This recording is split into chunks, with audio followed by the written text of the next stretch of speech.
और नमस्कार, मैं हूं वंदना पांडे और आप देख रहे हैं कि न्यूज इंडिया बुलेटिन की शुरुआत करेंगे। उससे पहले हेडलाइंस। आज होगा दिल्ली के नए सीएम के नाम का ऐलान। आज शाम 7 बजे विधायक दल की बैठक में दिल्ली के नए मुख्यमंत्री की नाम की घोषणा हो सकती है। दिल्ली में कांग्रेस महासचिवों और राज्य प्रभारियों की बैठक। राहुल प्रियंका शामिल। संगठन को मजबूत करने और अगले चुनाव की रणनीति पर चर्चा संभव। ममता बनर्जी के मृत्यु कुंभ वाले बयान को अखिलेश का समर्थन। यूपी सरकार से पूछे कई सवाल। अखिलेश यादव ने ममता बनर्जी ने बताया सही। ज्ञानेश कुमार ने चीफ इलेक्शन कमिश्नर का पद संभाला। जनवरी 2029 तक रहेगा कार्यकाल। इस दौरान 20 राज्य, 1 केंद्र शासित प्रदेश इलेक्शन। आप नेता सत्येंद्र जैन पर चलेगा मनी लॉन्ड्रिंग का केस। राष्ट्रपति ने गृह मंत्रालय को दी है परमिशन। और देश के 20 राज्यों में बारिश का अलर्ट। मध्य प्रदेश में 2 दिन बाद बारिश। राजस्थान में तापमान 4 डिग्री गिरा। आप देख रहे हैं के न्यूज, खबरों का सारथी। और सीधा चलते हैं यूपी विधानसभा में, जहां पर सीएम योगी आदित्यनाथ क्या कह रहे हैं, सुन लेते हैं। शाम को भोज के लिए मोहल्ले में तैयारी चल रही थी कि तभी तक वो ई रिक्शा से उतरे और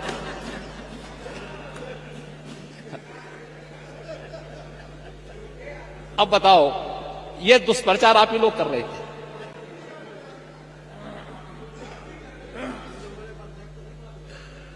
आप देखिए, ये खूंटी गुरु कई दिनों से घर नहीं लौटे थे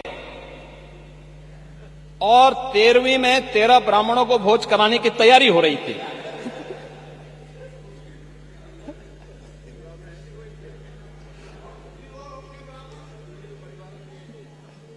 खूंटी गुरु ई रिक्शा से उतरे और उनको देखने के लिए पूरा आयोजन ही निरस्त करना पड़ा फिर।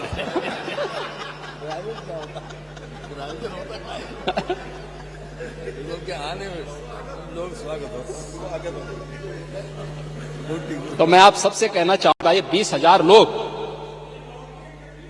हैं तो नहीं भाई, अब वहां आप जैसे महापुरुष कुछ रहे होंगे, वहां कैमरा लेकर खड़े रहे होंगे देखने के लिए कि अब इसके बाद लोगों के कमेंट लेंगे, लोगों से बुलवाएंगे कि देखिए साहब सरकार कोई व्यवस्था नहीं कर पाई, हो गया। और तब तक वे स्वयं ही प्रत्यक्ष रूप से मूर्त रूप में प्रकट हो गए। उन्होंने कहा बे ये नमूनों पे विश्वास मत करो, ये झूठ के सौदागर हैं। मैं तो अभी जीवित हूं, मैं तो ऐसे भंडारे का आनंद ले रहा था पूरे प्रयागराज। तो मैं इसीलिए कह रहा हूं पांडे जी, मैं इसीलिए कह रहा हूं, महाकुंभ में कोई भूखो नहीं रह सकता। और हिंदुस्तान का पेट इतना बड़ा है, हमारी तो परंपरा है। अब गुरुद्वारा में जाइए, किसी मठ में मंदिर में जाइए, लंगर फ्री में चलते हैं। कोई भी आएगा उसकी जाति नहीं पूछी जाती, पंथ नहीं पूछा जाता, क्षेत्र नहीं पूछा जाता, भाषा नहीं पूछा जाता। वो केवल इशारों से कर देगा। लोग सम्मानजनक ढंग से अतिथि मानकर उसका सम्मान करते हैं। ये भारत है। मान पूर्णा की हम पूजा करते हैं। आप क्यों भारत को बदनाम कर रहे हैं? मुझे अफसोस होता है, आप भाजपा से लड़ते भारत से लड़ने लगते हैं। मैं एक वक्तव्य आपका दिखा रहा हूं, आपके समाजवादी पार्टी के अध्यक्ष का वक्तव्य है, और वो वक्तव्य है बहुत दुर्भाग्यपूर्ण वक्तव्य है। ये वक्तव्य है श्री अखिलेश यादव का। महोदय, उन्होंने कहा है कि हमारा देश कभी विकसित भारत नहीं बन सकता। ये देखो ना, ये क्या है? ये यानी एक राजनीतिक दल अपने देश के प्रति इतनी दुर्भावना रखता है, और इसलिए देश अब इस बात को कहने लग गया है कि अगर श्री राहुल गांधी की उपस्थिति भाजपा की जीत की गारंटी है, तो उत्तर प्रदेश में से अखिलेश यादव की उपस्थिति भाजपा की जीत की निश्चित गारंटी है।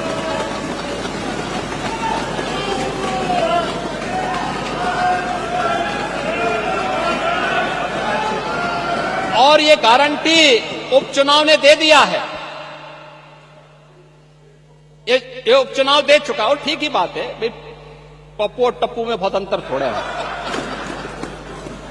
नाम का असर होता है, चच्चू ने वैसे थोड़ा नाम रखा है।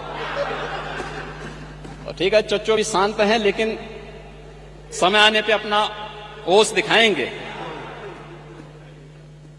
महोदय, मैं विनम्रता से कहूंगा कि महाकुंभ पे राजनीति न करें, अपनी बात को रखें शालीनता के साथ, मर्यादा के साथ। लेकिन जो लोग जीवित हैं, अपने परिवार के साथ मिल रहे हैं, उनको मृतक मत कराइए। और पांडे जी, आप तो इतने बुजुर्ग हैं, इतने वरिष्ठ हैं। हमारे यहां तीर्थ यात्राएं होती थी, लोग जाते थे, बड़े श्रद्धा के साथ जाते थे। हमारी आस्था है, कैसे आप इसको रोक सकते हैं? लेकिन उनको बदनाम मत करिए, उनकी श्रद्धा के साथ खिलवाड़ मत करिए। मैं तो तेलंगाना का भी उदाहरण आपको दे दिया, उत्तर प्रदेश का मैंने दिया, गोरखपुर का मैंने दिया, प्रयागराज का मैंने दिया। और जो लोग प्रयागराज में भगदड़ के शिकार हुए हैं या फिर विभिन्न रोड एक्सीडेंट के शिकार हुए हैं, सरकार की पूरी संवेदना है, सरकार उनके साथ खड़ी होगी। और इन सभी घटनाओं की जांच करने के लिए इसीलिए सरकार ने एक जुडिशियल कमीशन का गठन भी किया है। जुडिशियल कमीशन अपना काम कर रहा है, तथ्य भी मांगेगा, जानकारी भी मांगेगा, हर एक स्तर की जानकारी लेगा। और मैं इस सदन को इस बात के लिए आश्वस्त करना चाहूंगा, इस बात के लिए आश्वस्त करूंगा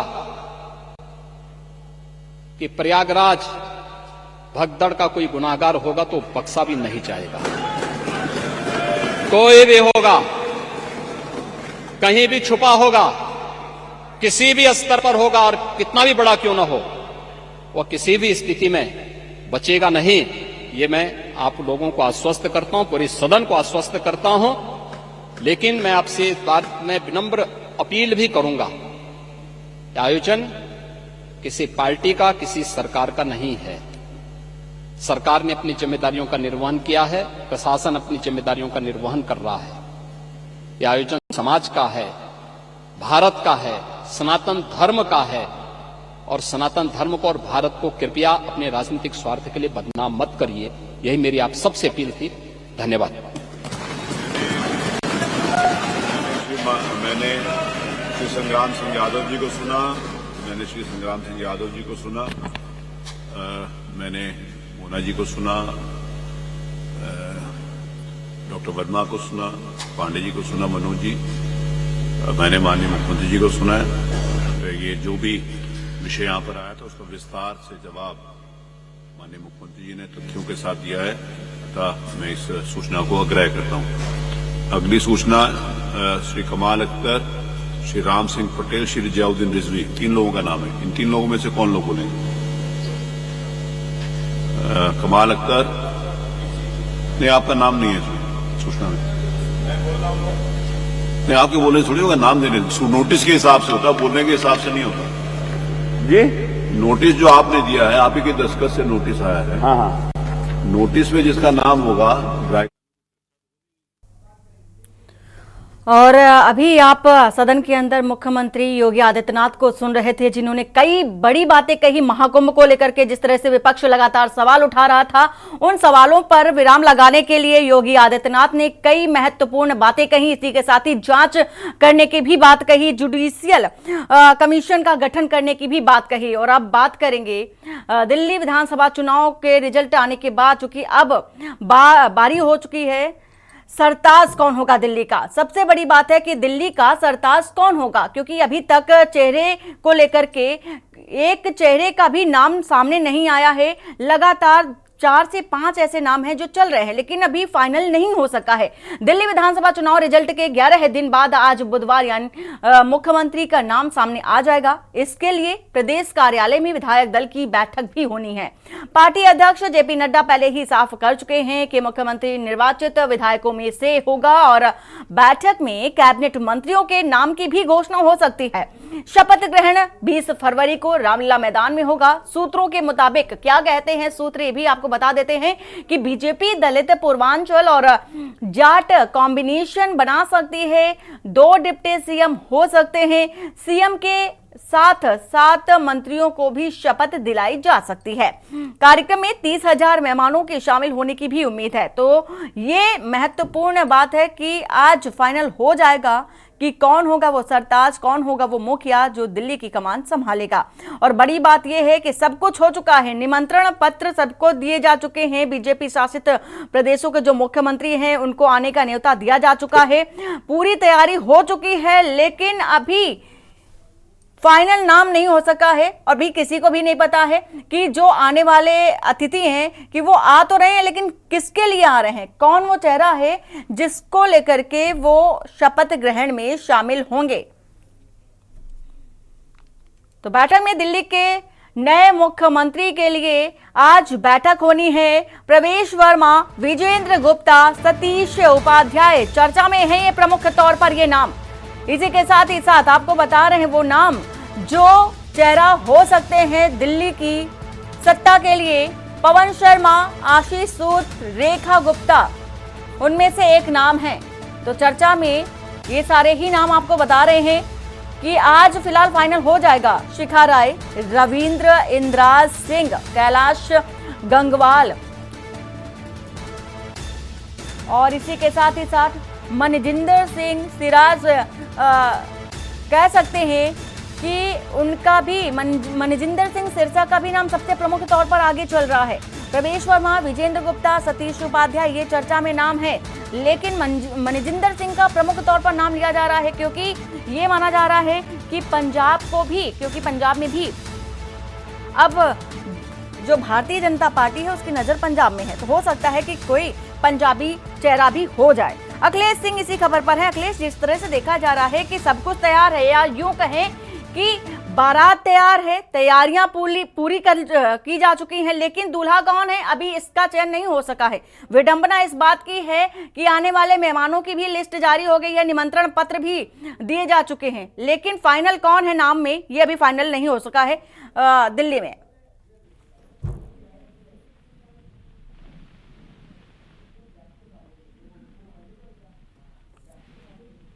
अखिलेश, आवाज पहुंच रही है आपको?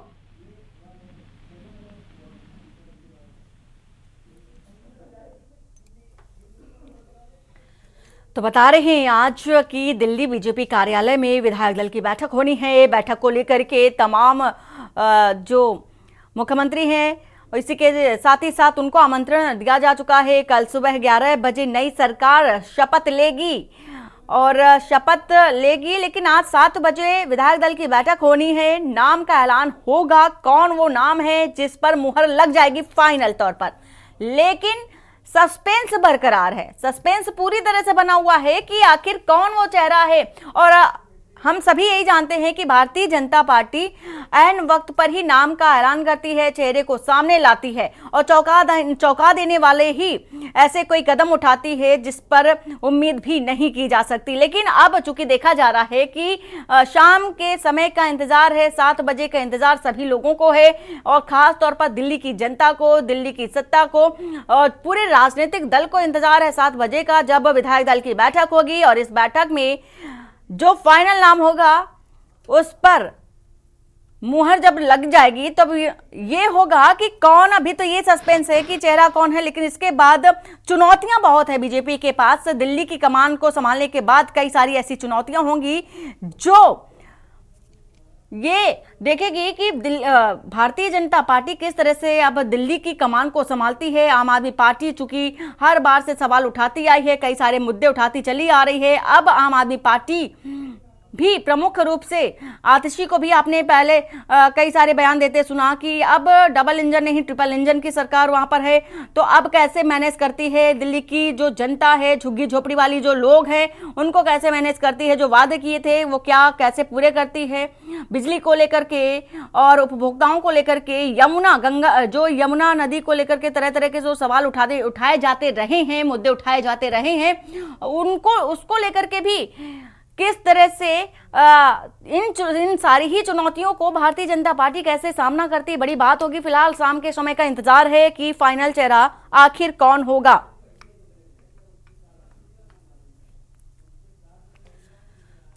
तो कल का दिन जो है बेहद महत्वपूर्ण है। दिल्ली के लिहाज से अगर बात करें तो कल का दिन बहुत ज़्यादा महत्वपूर्ण है और एक लंबा समय भी हो चुका है। 5 फरवरी को चुनाव हुए थे, 8 को नतीजे आए थे और अब एक समय होने के बाद तय हो जाना चाहिए कि मुख्यमंत्री कौन है, मुखिया कौन है, वहाँ का कुर्सी कौन संभालेगा और कौन इसका हकदार है। ये प्रमुख रूप से कई सारे सवाल भी हैं। फिलहाल शाम 7 बजे विधायक दल की बैठक होनी है और इस बैठक में नाम का भी ऐलान कर दिया जाएगा।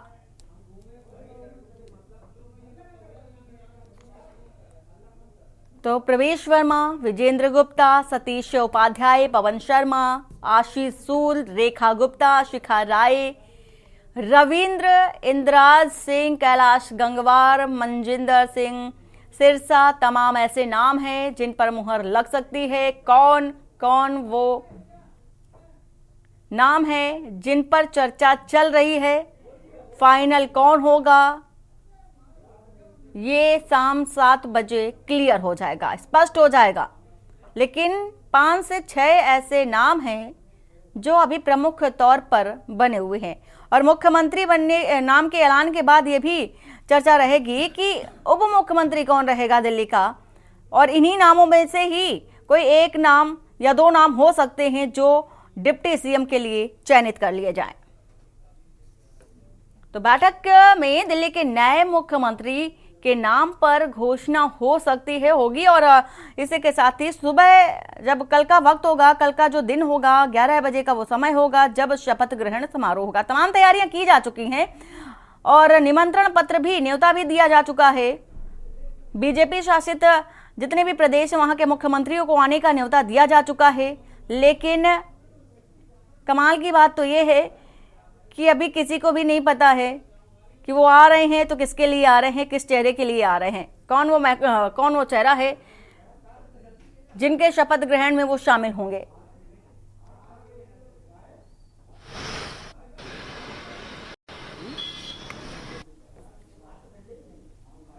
तो आज शाम 7 बजे विधायक दल की बैठक होनी है। बड़ी जानकारी आपको दे रहे हैं इस वक्त।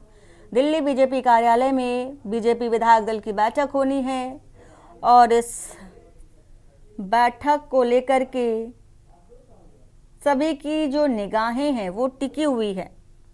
राजधानी दिल्ली में प्रमुख रूप से सभी की नज़रें बनी हुई हैं। शाम 7 बजे का इंतज़ार है और उस इंतज़ार के बाद स्पष्ट हो जाएगा वो फेस, वो चेहरा जो दिल्ली की सत्ता पर काबिज होगा।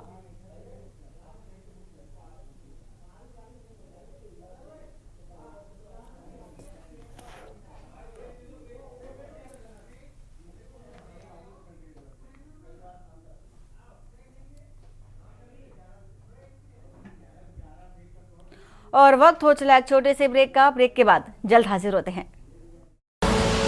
आप देख रहे हैं के न्यूज, खबरों का सारथी।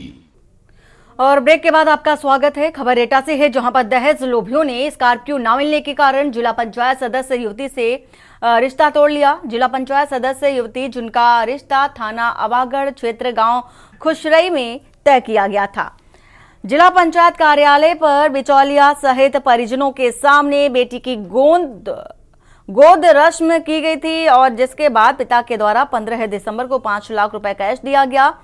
जिला पंचायत सदस्य युवती की बारात 14 फरवरी 2025 को आनी थी, लेकिन दहेज के लोभी स्कॉर्पियो की मांग करते रहे और बारात लेकर नहीं पहुंचे। पीड़ित पिता ने वरिष्ठ पुलिस अधीक्षक कार्यालय में गुहार लगाई न्याय की और मामला थाना बागवाला के अंतर्गत गांव मानिकपुर का बताया जा रहा है।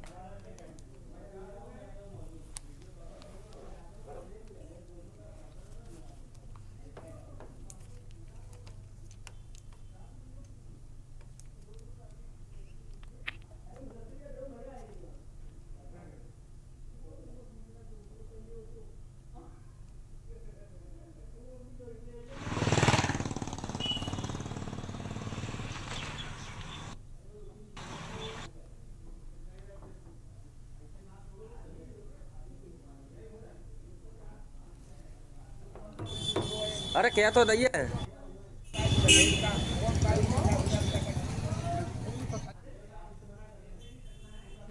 और अंबेडकर नगर में यातायात जागरूकता को लेकर कड़ी कार्रवाई की जा रही है। जनवरी माह में चलाए गए यातायात जागरूकता अभियान के बाद अब हेलमेट न पहनने वालों पर सख्ती से कार्रवाई की जा रही है। खास तौर पर पेट्रोल पंपों पर नो हेलमेट नो पेट्रोल के नियम का पालन ठीक से नहीं हो रहा था, जहां पंप कर्मचारी हेलमेट न पहनने वाले दोपहिया वाहन चालकों को पेट्रोल दे रहे थे। अब पुलिस और परिवहन विभाग की टीम इन पंपों पर पहुंचकर चालान कर रही है। इस कड़ी में मल्होत्रा पेट्रोल पंप पर सीओ देवेंद्र मौर्य और एआरटीओ सत्येंद्र कुमार ने दोपहिया वाहनों का चालान किया और सभी पंप कर्मचारियों को निर्देश दिए कि दोपहिया वाहन पर हेलमेट और चार पहिया वाहनों में सीट बेल्ट लगाए बिना पेट्रोल न दिया जाए।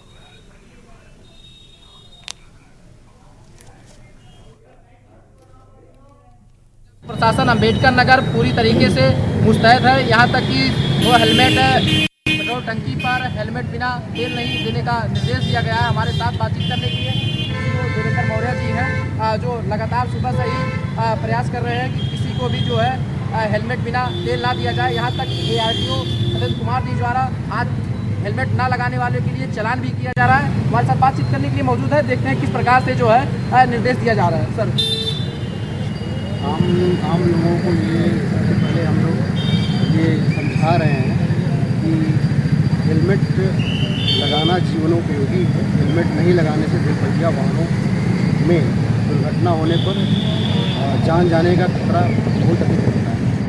इसके लिए जैसा कि उच्च अधिकारियों के द्वारा निर्देशित किया गया है कि हेलमेट लगाने के अभियान को लोगों में ज़्यादा से ज़्यादा प्रेरित किया जाए। इनको दूसरे तरीक़ों से, जैसे हेलमेट नहीं लगाने पर फ्यूल, पेट्रोल, डीजल इत्यादि नहीं दिया जाएगा, इसको इम्प्लीमेंट किया जाए। इसी कड़ी में हम लोग लोगों को समझा रहे हैं और जो हेलमेट नहीं लगाए हैं उनको वापस किया जा रहा है कि आप जाएँ और हेलमेट लगा के आएँ, इत्यादि दिया जाएगा। सभी पेट्रोल पंप के स्वामियों से भी हम इसी प्रकार की समझाइश दे रहे हैं, इसी प्रकार की बातें। एआरटीओ सत्येंद्र कुमार जी हैं, आज कुछ लोगों का चालान भी किया गया है। इनसे पूछते हैं कि कितने लोगों का चालान किया गया। सर, कितने लोगों का? जैसा कि आप होगा माननीय श्रीमान जिलाधिकारी महोदय के द्वारा ये जनवरी में ही क्या मतलब आदेश कर दिया जाएगा था, नो हेलमेट नो फ्यूल का। सभी आप देख रहे होंगे कि सभी पेट्रोल पंपों पे बोर्ड तो लग गए हैं, लेकिन लोग को पेट्रोल पंप के द्वारा अभी भी पेट्रोल दिया जा रहा था। इसी कड़ी में आप है कि रेगुलेट करने का मतलब अवसर आ गया है। जैसे सीओ साहब का है, जागरूकता हम लोग 1 महीने से कर रहे हैं। तो अब जो लोग यहाँ पे आ गए थे बिना हेलमेट के, तो इसमें हमारे के द्वारा एआरटीओ के द्वारा 5 चालान किया गया है। ट्रैफिक पुलिस है, इनके द्वारा 5 लोगों को चालान किया गया है नो हेलमेट के अधियोग। आइए विभिन्न पेट्रोल पंपों पे जारी रहेगा। मेन उद्देश्य है कि लोग हेलमेट लगाएं जनपद में, जिससे कि दुर्घटनाओं में कमी आ सके। ये थे एआरटीओ सत्येंद्र कुमार जी, जिन्होंने बताया कि 1 माह से निर्देश दिए जा रहे थे, अपील किया जा रहा था कि हेलमेट लगाकर ही चले, नहीं तो कार्रवाई की जाएगी। लेकिन उसके बावजूद भी लोग कुछ लोगों द्वारा हेलमेट नहीं लगाया जा रहा, जिस पे आज कार्रवाई की जा रही है। आज 5 लोगों का चालान किया गया है एआरटीओ द्वारा। के ब्यूरो रिपोर्ट अमन सिंह, अंबेडकर नगर। और उत्तराखंड में आयोजित 38वें राष्ट्रीय खेल में अलीगढ़ की अरीबा खान ने निशानेबाजी स्कीट में सिल्वर मेडल पर निशाना साधा और उत्तर प्रदेश से मेडल हासिल करने वाली वह अकेली निशानेबाज रही हैं। अब तक अरीबा अपने निशानेबाजी का शानदार प्रदर्शन करते हुए पिछले 10 वर्षों में 21 अंतर्राष्ट्रीय, 12 राष्ट्रीय समेत अन्य चैंपियनशिप में कुल 34 मेडल जीत चुकी है। 26 जनवरी 2025 को उन्हें रानी लक्ष्मीबाई पुरस्कार से भी प्राप्त हुआ था उन्हें पुरस्कृत किया गया था और 21 अंतर्राष्ट्रीय 10 राष्ट्रीय स्तर की प्रतियोगिताओं में भी हिस्सा उन्होंने लिया। अरीबा खान ने बताया कि राजभवन में जाकर उन्हें बहुत अच्छा लगा और ऐसा लगा जैसे कि अब तक की 10 साल की मेहनत का फल उन्हें मिल गया हो। उन्होंने कहा कि अब तक में 21 अंतर्राष्ट्रीय जबकि 10 राष्ट्रीय स्तर की प्रतियोगिताओं में हिस्सा ले चुकी हैं और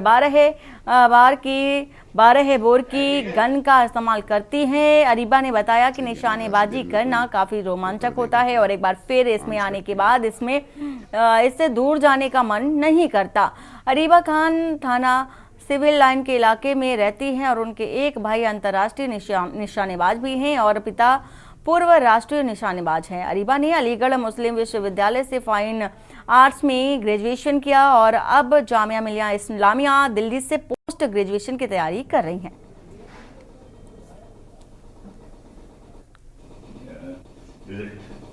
इस इवेंट में तुम्हें मेडल मिला है, उस इवेंट में कितने पार्टिसिपेंट रहे होंगे?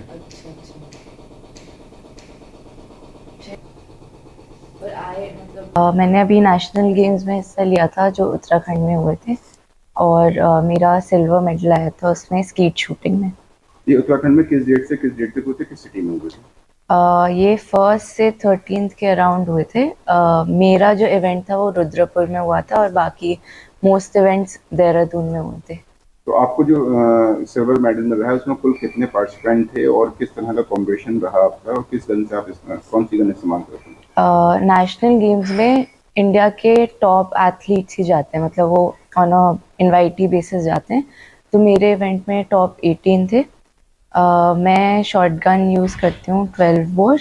रानी लक्ष्मीबाई अवार्ड मिलने से पहले से वो जो है उसके बहुत सारे अचीवमेंट्स थे बहुत अच्छे और उनको काफ़ी लगन थी जभी से। और ये नेशनल गेम्स के अंदर, क्योंकि नेशनल गेम्स जो है इंडिया का ओलंपिक समझ लीजिए, इसके अंदर सिर्फ टॉप शूटर्स इंडिया के पार्टिसिपेट करते हैं, वो भी गवर्नमेंट जिनको इनवाइट करती है और हर स्टेट का रिप्रेजेंटेशन होता है।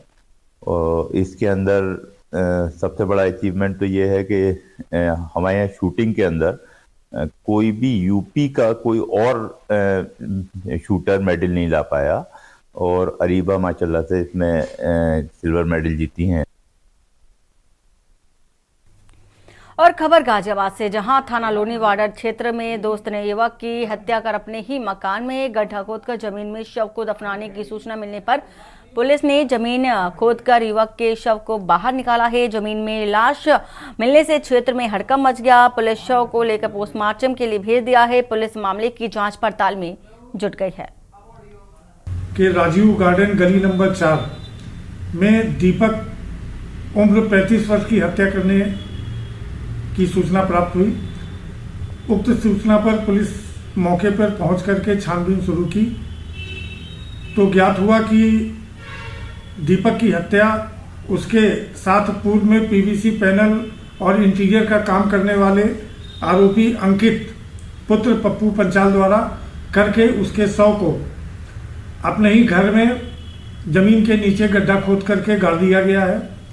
इस सूचना पर पुलिस द्वारा फॉरेंसिक फील्ड यूनिट को बुला करके और साक्ष्य को संकलित किया गया तथा उस स्थान पर जब खुदाई की गई तो दीपक का शव बरामद हुआ।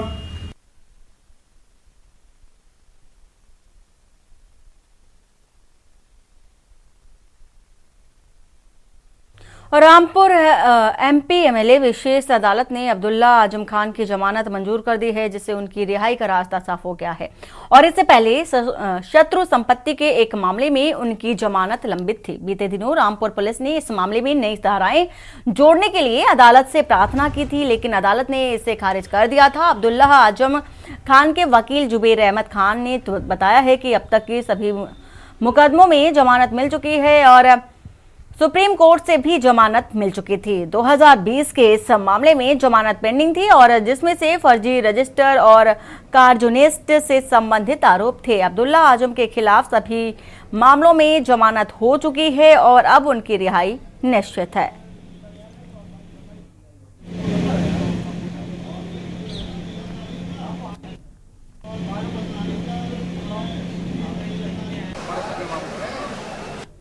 देखिए, अब्दुल्ला आजम खां के खिलाफ जो एक मैटर सारे मुकदमों में बेल हो चुकी थी, ऑनरेबल सुप्रीम कोर्ट ने भी बेल दे दी थी, जो उनके खिलाफ मशीनों वाला मुकदमा था। ये आखिरी मुकदमा था, 2020 का मुकदमा है, एक क्राइम नंबर 126। उनकी बेल पेंडिंग थी और इन्वेस्टिगेशन के दौरान इसके में बेल पेंडिंग थी, प्रोसिक्यूशन ने काफ़ी टाइम लिया था इसमें और फिर एक दफ़ा बढ़ाने की प्रार्थना की थी, वो कल उनकी खारिज हो गई थी। आज न्यायालय ने जमानत पर आदेश दे दिया है और अब्दुल्ला आजम खां को इस मुकदमे में भी जमानत दी।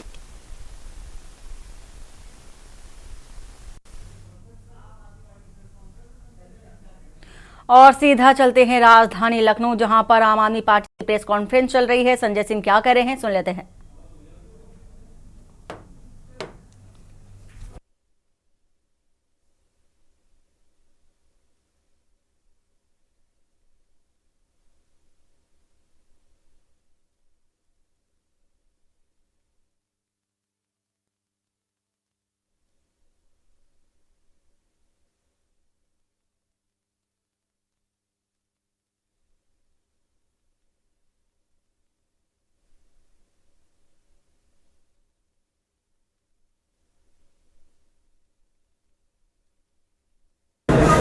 संगठन की मजबूती उत्तर। आज आम आदमी पार्टी की प्रांतीय पदाधिकारियों की बैठक थी, जिसमें 8 प्रांतों के हमारे अध्यक्ष, प्रकोष्ठों के अध्यक्ष, सारे जिलाध्यक्ष, वो सब लोग शामिल हुए और आने वाले दिनों में उत्तर प्रदेश के अंदर जो हमारे काम हमने नवंबर के महीने में तय किए थे, सदस्यता अभियान, कार्यकर्ता सम्मेलन, रचनात्मक कार्य, संगठन की मजबूती, उत्तर प्रदेश के मुद्दों पे संघर्ष, मोटे मोटे तौर पे इन सारे बिंदुओं पे चर्चा हुई और आने वाले दिनों में हम लोग इसी पे काम करेंगे।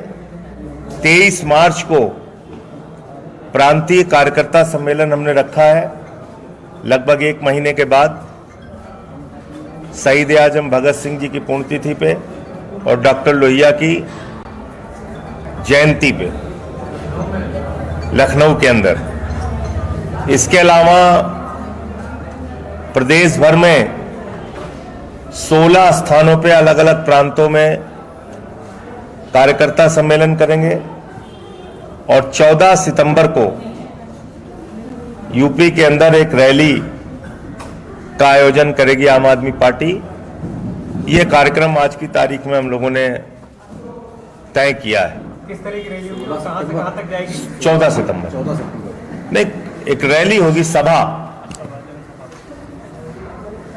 इसके अलावा हम अपना सारा काम जो करेंगे उसमें मुख्य मुद्दा भारत के संविधान को जो बार बार भारतीय जनता पार्टी के द्वारा तार तार किया जा रहा है, हमला किया जा रहा है, उसकी मूल भावना के विपरीत काम किया जा रहा है, सामाजिक न्याय के सिद्धांतों को तोड़ा मरोड़ा डुबोया जा रहा है और नफरत की आग में जिस तरह से उत्तर प्रदेश और देश को झोंका जा रहा है, वो एक गंभीर चिंता का विषय इस मीटिंग में उभर के आया और जिसको रोकने के लिए हम लोग पूरी मजबूती से काम करेंगे। कल मैंने देखा उत्तर प्रदेश के मुख्यमंत्री योगी जी उर्दू भाषा के खिलाफ बोल रहे थे। मैं बड़ा हैरान हूं कि उर्दू भाषा जो हमारे उत्तर प्रदेश की देन है, लखनऊ की देन है,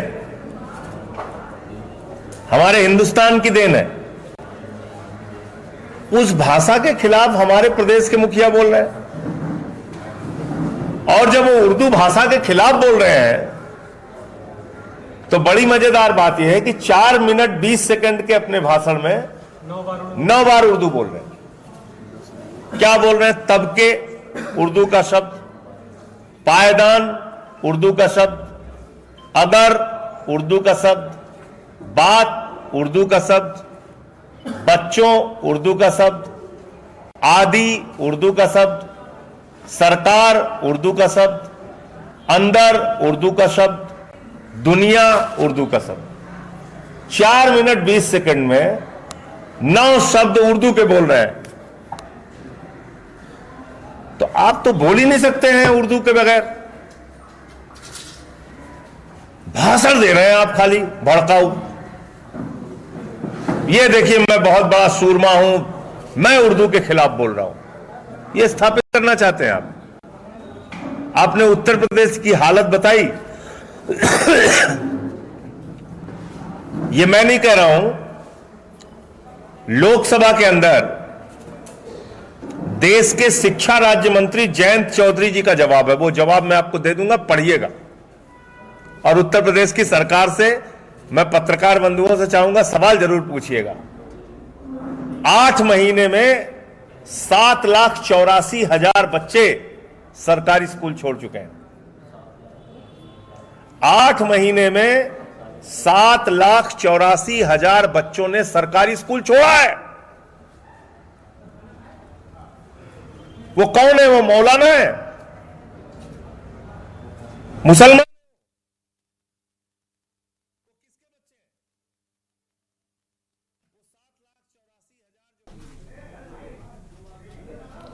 और अभी आप सुन रहे थे संजय सिंह को, जिन्होंने उर्दू भाषा को लेकर के टिप्पणी की और तमाम वो जो टर्म्स थे, शब्द थे, वो लेकर के सामने आए। और उन्होंने बताया कि जो हम आम बोलचाल की भाषा में यूज करते हैं, इस्तेमाल करते हैं, वो ज्यादातर उर्दू के ही अल्फाज होते हैं। राजधानी लखनऊ से इस बीच आ रही है खबर, जहां पर मुख्य सचिव और प्रमुख सचिव के बीच घमासान हुआ है।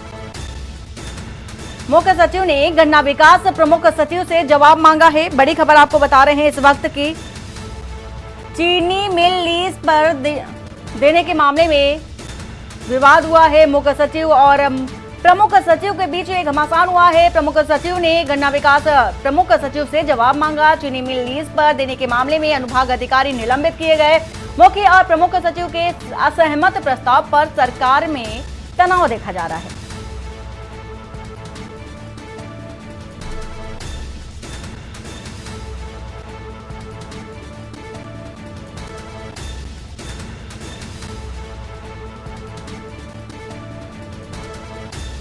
तो मुख्य सचिव और प्रमुख सचिव के बीच विवाद देखा जा रहा है, घमासान मचा हुआ है। मुख्य सचिव ने गन्ना विकास प्रमुख सचिव से जवाब भी मांगा है। और लखनऊ से खबर, जहां पर सपा विधायक आशु मलिक ने खड़े किए हैं सवाल। नगर निगम सहारनपुर की स्थिति बहुत खराब है, ऐसा कहना है उनका। और सड़कें खराब होने के कारण बच्चे स्कूल नहीं जा पा रहे हैं। मैंने मुख्यमंत्री जी के सामने अपनी समस्या भी रखी थी। खबर बता रहे हैं राजधानी लखनऊ से, जहां पर सपा विधायक आशु मलिक ने सवाल खड़े किए हैं। उन्होंने कहा है कि नगर निगम सहारनपुर की स्थिति बहुत खराब है। और इसी के साथ ही साथ उन्होंने कई भी प्रमुख बातें कही, सड़कों को लेकर के बात कही। सड़कें खराब होने के कारण बच्चे स्कूल नहीं जा पा रहे हैं, लेकिन अभी तक नगर निगम ने कोई कार्य नहीं किया। 1 साल से सफाई की समस्या जस की तस बनी हुई है। नगर निगम में आने वाले 32 गांवों को क्या सड़कें मिल पाएंगी? आखिर उन कॉलोनियों को नगर निगम ने अवैध कॉलोनी कैसे घोषित कर दिया? ये बड़ा सवाल आशु मलिक की ओर से उठाया गया है।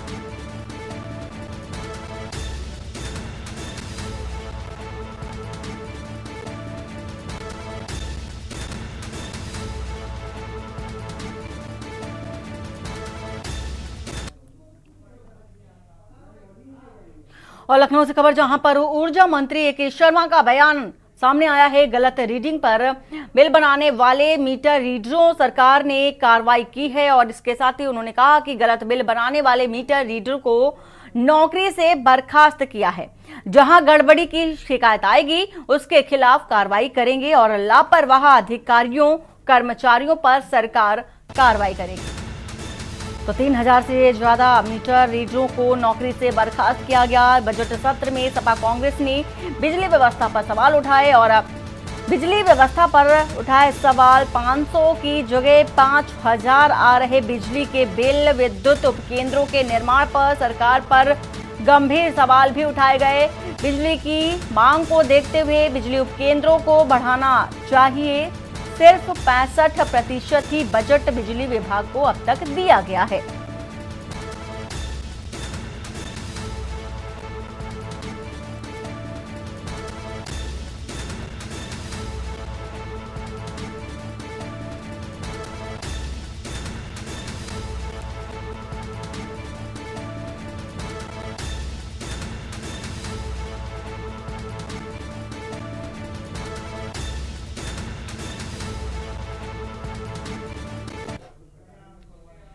लखनऊ से खबर आपको बता देते हैं, जहां पर नगर विकास मंत्री ए.के. शर्मा का बयान। आशु मालिक ने अपने प्रश्न में 32 गांवों का जिक्र नहीं किया है, उनका ऐसा कहना है। और 1500 करोड़ की परियोजनाएं संचालित हैं। सड़क और जल निकासी के लिए 64 करोड़ दिए गए हैं।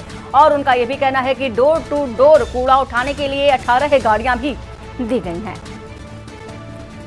तो आशु मलिक की ओर से जो सवाल उठाए जा रहे थे सरकार पर, उसका जवाब दिया है ए.के. शर्मा ने। और सड़क जल निकासी के लिए 66 करोड़ दिए गए हैं, ऐसा कहना है। आशु मालिक ने अपने प्रश्न में 32 गांवों का भी जिक्र किया था, लेकिन उन्होंने कहा कि 32 गांवों का जिक्र नहीं है। 1500 करोड़ की परियोजनाएं भी संचालित है।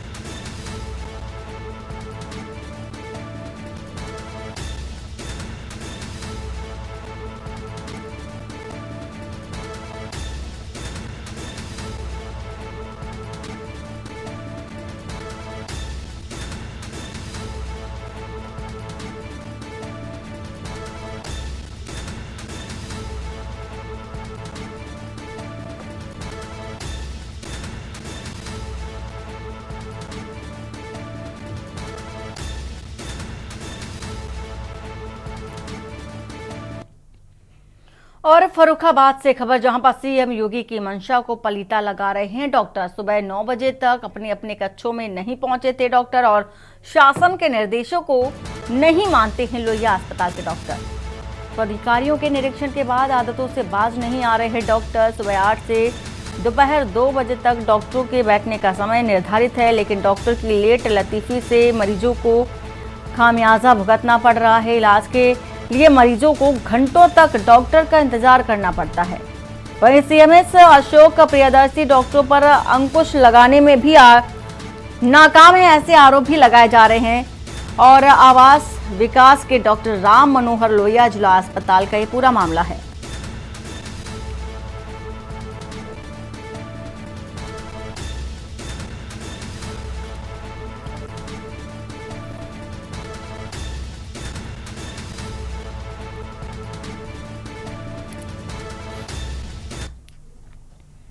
लखनऊ से खबर आपको बता देते हैं, जहां पर नगर निगम जोन 8 में कर्मचारियों का हंगामा देखा गया। नगर निगम में सफाई कर्मी और चालक का हंगामा देखा गया। इसी के साथ ही सफाई कर्मी और चालक वेतन ना मिलने से नाराज है। लॉ एंड सिक्योर कंपनी के खिलाफ हंगामा किया। 45 दिनों से वेतन नहीं मिलने पर कर्मचारियों की हड़ताल है।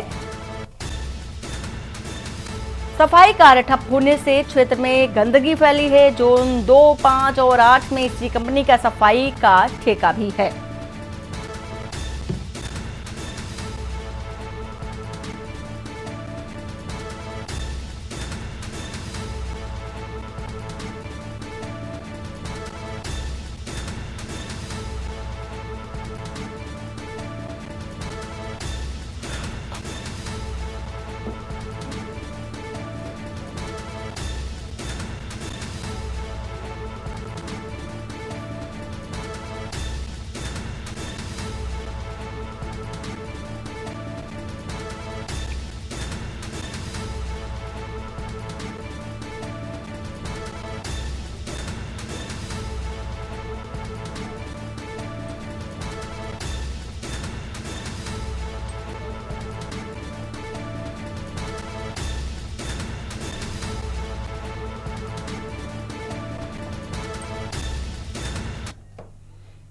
और पीलीभीत से आपको खबर बता दें, जहां पर 2 दिवसीय भारत नेपाल मैत्री महोत्सव का आयोजन है और नेपाल भारत की संस्कृति पेश करेंगे कलाकार। भारत नेपाल मैत्री महोत्सव में नेपाल कलाकार बिखरेंगे रंग। महोत्सव में नृत्य, हास्य, कवि, पेंटिंग प्रतियोगिता का भी आयोजन है। नेपाल की अतिथि पीलीभीत नेपाल मैत्री महोत्सव में भी प्रतिभाग करेंगे, शिरकत करेंगे। सिटी मजिस्ट्रेट ने प्रेस वार्ता में महोत्सव की तैयारी को लेकर के जानकारी भी दी है।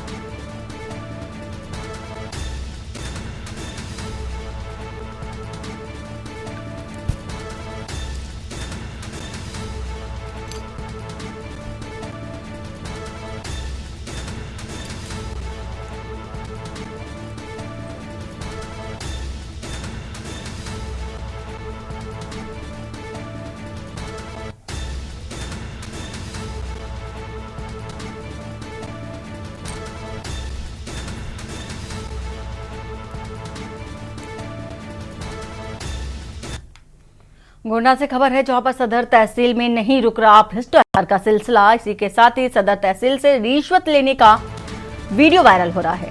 रिश्वत लेते एक लेखपाल का वीडियो वायरल हुआ। जमीन पैमाइश के लिए रिश्वत ली थी। लेखपाल गिरीश यादव जानकी नगर ग्रामीण क्षेत्र में तैनात लेखपाल का वीडियो सोशल मीडिया पर वायरल हो रहा है।